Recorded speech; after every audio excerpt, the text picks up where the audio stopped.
Tēnā koe, Sani, tēnā tātou.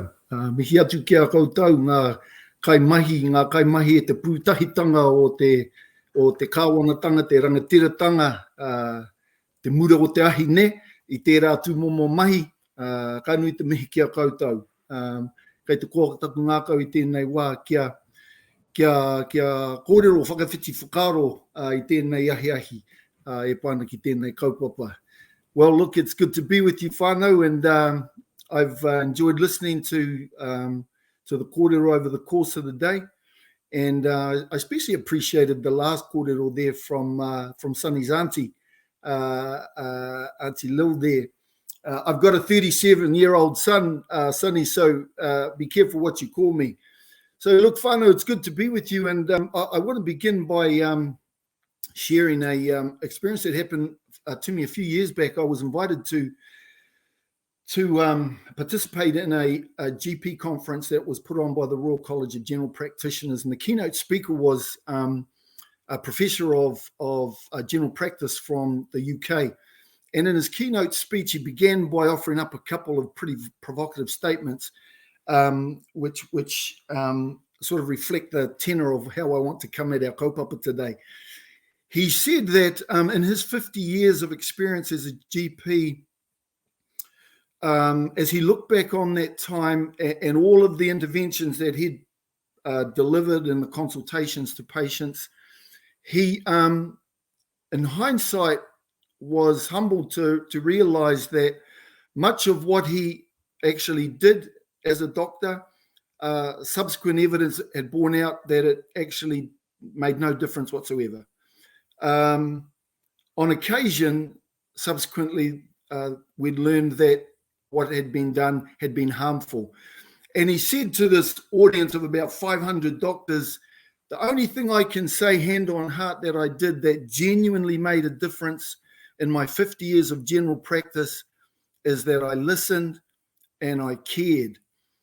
That was the only thing that I'm certain actually made a difference. Now, I thought that was a pretty courageous thing to do to a room full of doctors, to a room full of doctors.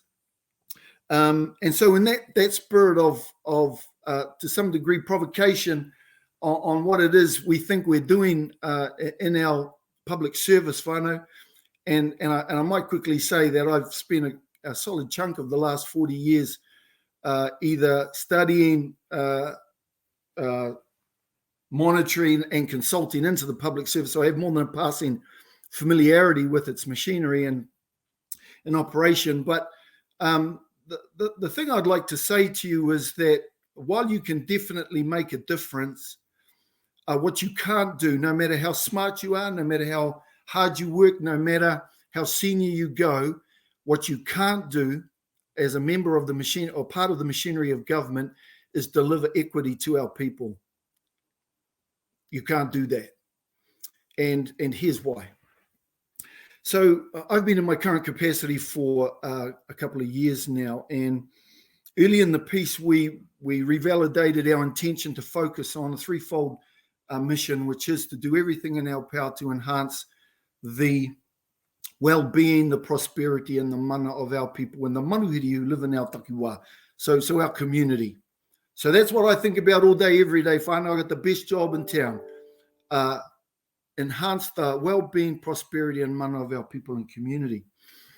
And we concluded that our strategy for pursuing that end or that direction was to row our own waka, aka rangatiratanga, te whakatinana tiatera. So that's what we've been about. We've been progressively investing and co-investing and standing up a vertically and horizontally integrated set of social and commercial enterprises, so that when any of my cousins, sons or daughters come and say, "Uncle, can you help me with that?" I don't ever have to say, "No, sorry, son, can't. We don't do that." So that's not an answer or conversation that we ever want to have in Ngāti Toa. So that's obviously a journey, and we're progressively increasing the scope and reach of those enterprises. But the essential observation is that we're intent on rowing our own waka. Now, why did we go there with that? The short answer is that we have no option.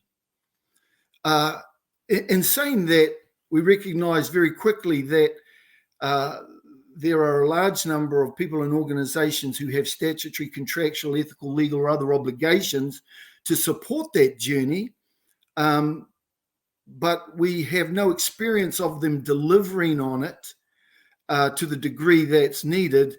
And so it didn't make sense to us to create a strategy that relied on them doing something they've never done. And so as we've gone around the motu and I've done my mihi over the last couple of years, I've been bold enough to say this to the officials I've engaged with.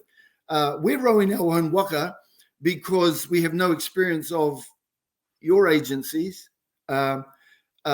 delivering to us what's actually needed.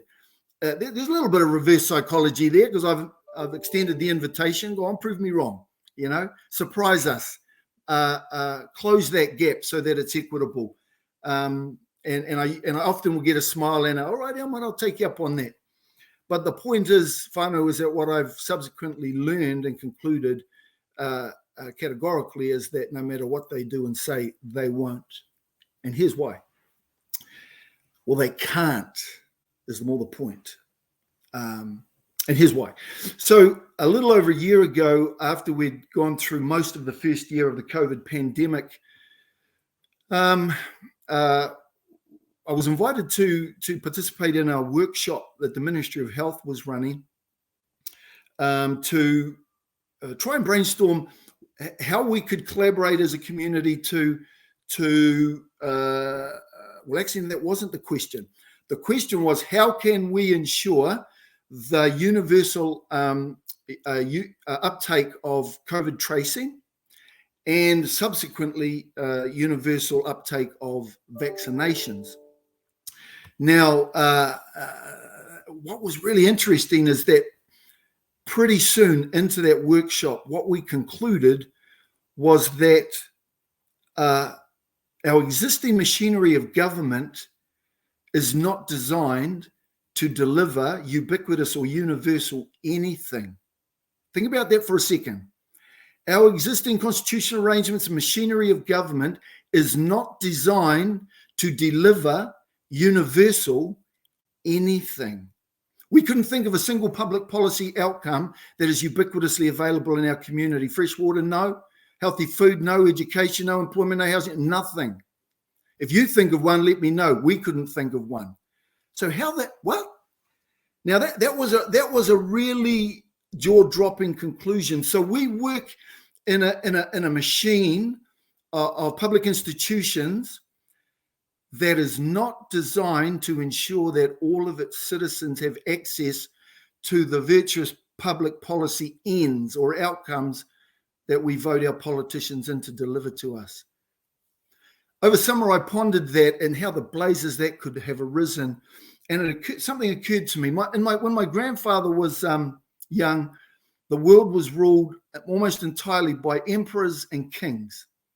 He was born in 1903. When my mother was young, the majority of the world was mostly ruled by the emperors that had all been kicked out at the end of the First World War, but there were still mostly kings, some dictators, and a few fledgling democracies. So it's actually only in my lifetime that democracy has been the dominant form of governmental order in nations, including ours.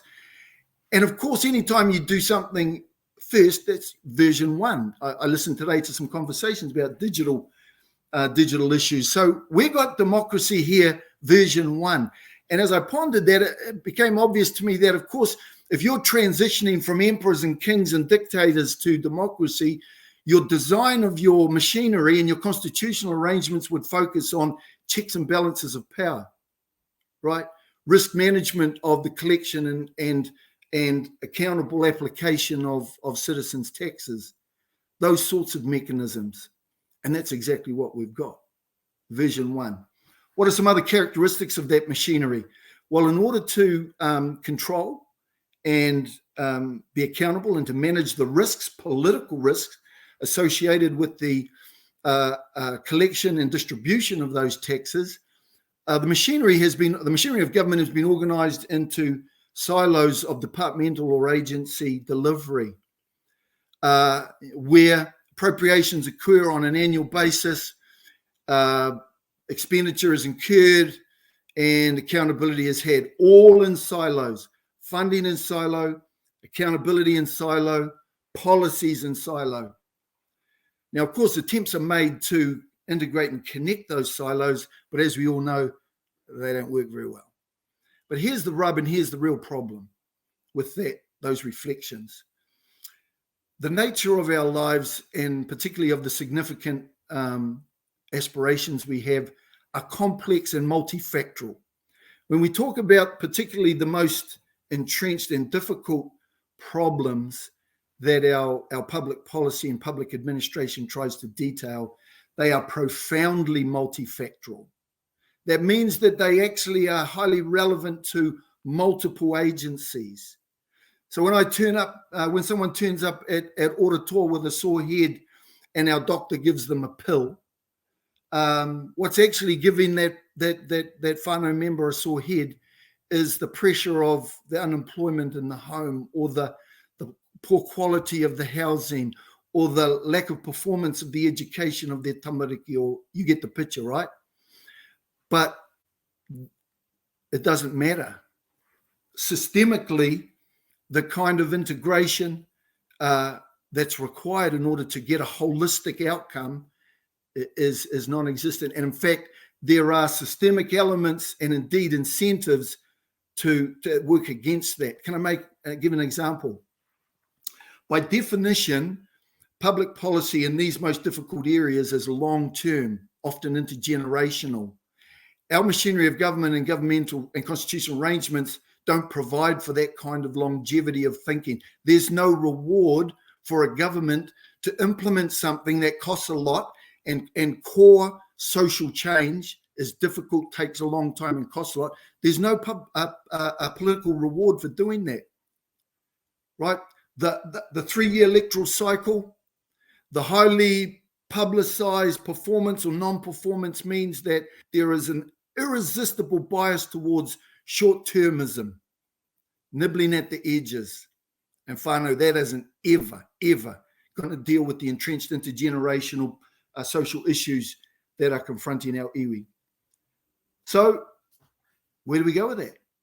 Well, we could have a big kōrero about version 2, and I'll just give a quick pump for that. So out in Pūreru, if you keep paying attention to the media, you're going to hear during 2022 about a safe-to-fail experiment in distributive democracy that Ngāti Toa is leading out in Pūreru with the community out there, particularly our Pacifica community, where we're standing up a talanoa wānanga as a standing forum for community leaders to wānanga about what it is that's going on in the community, and to, on occasion, if the kaupapa is serious enough, call for our equivalent of a citizens' assembly. Look up both deliberative democracy and citizens' assemblies. The idea is that we're looking to create a business as usual, safe to fail experiment of a business as usual mechanism for tapping into the miracle of the team of 5 million. And I'm going to come to that in a second. By creating in our community empowered, informed, and involved mechanisms for our community, right, the governed, to actually own the issues that drive our quality of life. Then the team of 5 million miracle was about our collective collaboration going from the ground up and meeting the existing and normal central governmental top down. It's only when you get both of that do you have even a chance of getting equity and universality. Our top-down central controlled delivery mechanisms, whānau, that you're now a part of, never get all the way down. That's the great lesson of the team of 5 million, whānau. And ever since that miracle, from then till now, there's been a to-ing and fro-ing tension as the government and the public services are trying to operate the way they usually, but are being forced to connect with the whānau water providers, connect with the Pacifica community churches, connect with the people on the ground, because that's the only way you get the miracle, the bottom up, the top down. Anyway, I digress. There is a lot to talk about in that. Coming back to you and what you can do. I'm not sure how long I've got. Somebody tell me, please. Post it on the thing, please. I should have done the stop thing like Lee. Anyway, here's the go forward, whānau. So Kia ora hinerangi. So I got 10. So here's the vision. And this isn't why we did it, but I genuinely believe that our old people, as I have felt on occasion over the last 2 years, nudged us in this direction. The answer lies, believe it or not, in the treaty and in our tikanga. Here's what I mean by that. So here we are pursuing, and I'm speaking now selfishly about Ngāti Toa. So here we are pursuing our vision of enhanced well-being, prosperity, and mana. That pretty much sums up what everybody's trying to do. And we're doing it through rowing our own waka.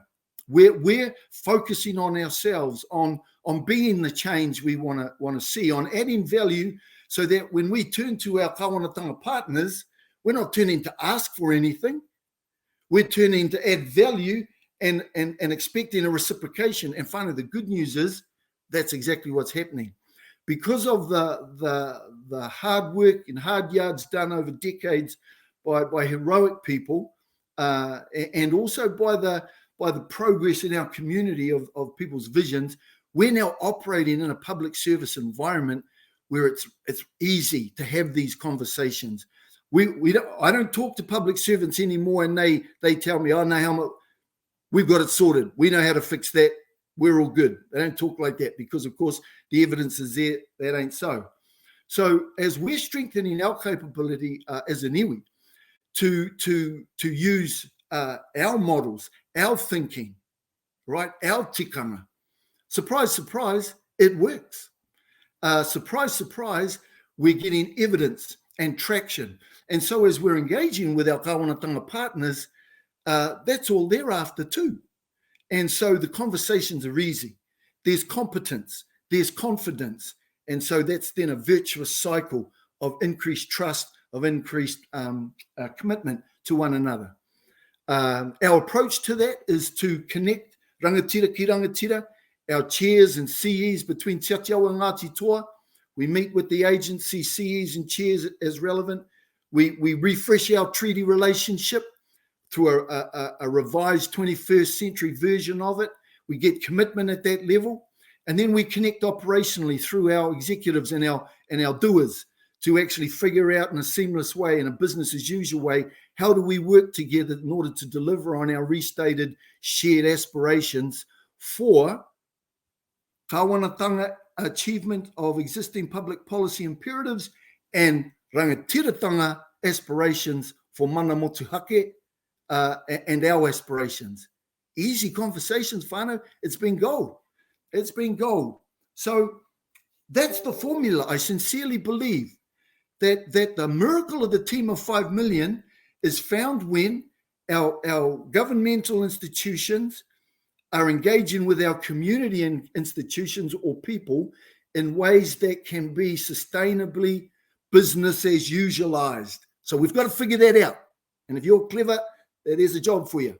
We're having a go at experimenting with it ourselves. But when we achieve that and progressively achieve that, that's when the miracles happen. A couple of reflections, and then I'll cut for a second and we can have a kōrero. Now, I know that our situation is relatively unique. We're 7-8 years post-settlement. We're not rural. In Whanganui-a-Tara, everyone knows who the heck Ngāti Toa is. So, there isn't a big fragmentation. There isn't, a big diaspora. We've still got a solid core of our whānau that are at home that we can call on. So I know that we have a lot of blessings to be grateful for, but the formula is still the same for our people, I believe. The formula needs to be about recognizing that you can't do change to people, right? Change has got to be seen, desired, and pursued. And so you enable it, right? And that's your job going forward, whānau, is to support and enable the development of the human capital, right? The people in our whānau around the motu. And now I'm a traditionalist, so I know where I'm from, and I'm happy to be from there. So I talk iwi whānau hapu iwi, right? So I know, JT and our urban whānau, they've got a wider kōrero, well, kei te pai. Then, but if I can stick with the vanilla version, support the human capital development of our people, support their progressive exertions of mana motuhake, of their own rangatiratanga, and do everything in your power at your end on the kāwanatanga side of that to respectfully support that, and use all of your imaginations and cleverness to do that. If you'll do that, then the journey will be a genuine partnered one, and we can lift, right? And that way, the miracle of the team of 5 million ultimately can become the norm instead of the exception. One last little story to finish on, please. So if you have a mess in your laundry, you got 2 jobs. You got to turn off the water and you got to mop, right? Start mopping. If you don't turn off the water, you're mopping a long time, okay? Almost without exception, the public service, because of the systemic weaknesses that I alluded to, is in the business of mopping, right? Only our people, informed, empowered, and resourced, can turn off the water. And that's how we get the outcome we're after. Kia ora no tātou.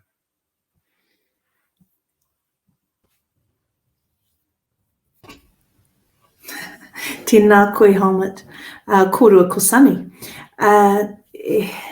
So, Helmut, you know, I'm listening to your kōrero about, you know, as Māori public servants, our whānau on the call cannot deliver equity, and you have given them some real good pointers around distributive democracy and enabling and supporting the aspirations of mana motuhake within our whānau. My pātai to you is, what does that look like from your perspective as Ngāti Toa? Bring your whānau on the call, Helmut. I'm sure they'll have an opinion. Sorry, ask the question again, sorry. I will. Just, you know, reflecting that our public servants cannot deliver equity, and you've given a really awesome wero. In the chat, people are saying this is real kōrero. You are sparking us up like you did when you were our lecturer. Man, you must have created a generation of free radicals. Tino pairau atu.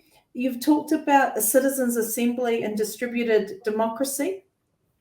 And you've also talked about freeing up our whānau and enabling them to aspire to tino rangatiratanga. So from a Ngāti Toa perspective, what does that actually look like for an interface between Māori public servants and your iwi members? Yeah, look, kia ora for that. So I think I've alluded to the essential elements of it. The first thing is that, you know, if you've got a partner who thinks they're the bee's knees and you don't actually have much to offer, hopefully we haven't all been in relationships like that, but that's an undefined experience, right? But that does characterize to some degree what's been our historical experience, right?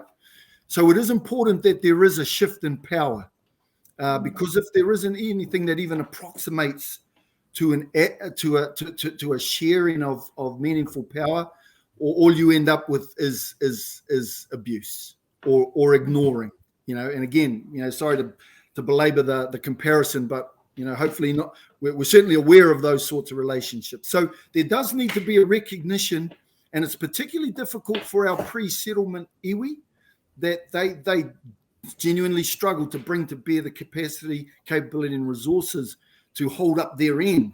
So that's its own story, but time will deal with that.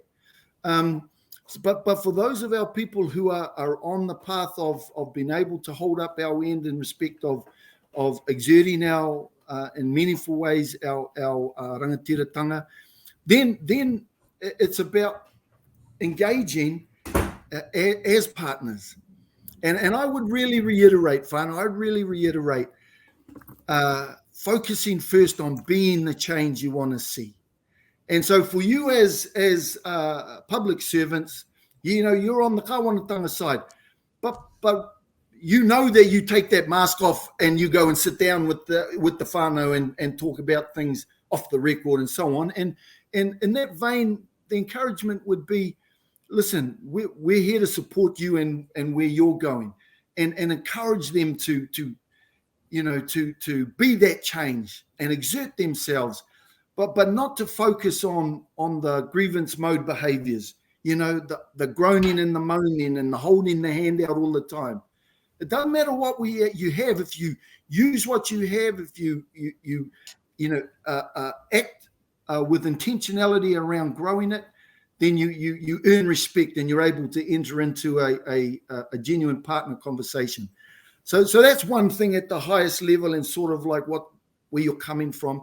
And then the rest is just about building relationships of trust, because the truth is, you don't build relationships with organizations and governments, you build relationships with people. And when it comes to people, the long way's the short way. Spend the time, get with them, eat kai, learn who's who in the zoo, and build those relationships.